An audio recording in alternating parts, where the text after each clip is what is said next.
this segment, we're going to show how to mount a print onto a substrate using a raw solvent RSC-820CLS laminator. First, we'll need a piece of material to mount to. This is a piece of foam board, and then we'll need a print the size of the foam board. So we're going to have our print the size of the board, like so. We're going to take our print and we're going to separate the release liner from the vinyl. It's always better to take the release liner from the vinyl, not the vinyl from the release liner. We'll pull this back about 1 inch, and we're going to make ourselves a hinge. From here, we flip our print over, and that hinge will keep our print from sticking to the board while we line it up.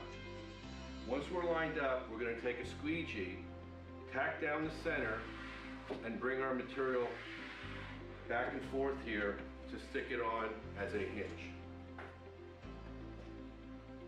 First, we need to open up the gap of the laminator to the thickness of the board that we're going to be mounting.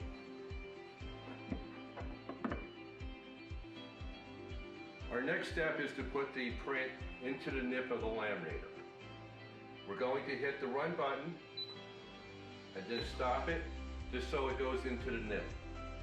From here, we're going to flip our print up and put our foot on the foot switch.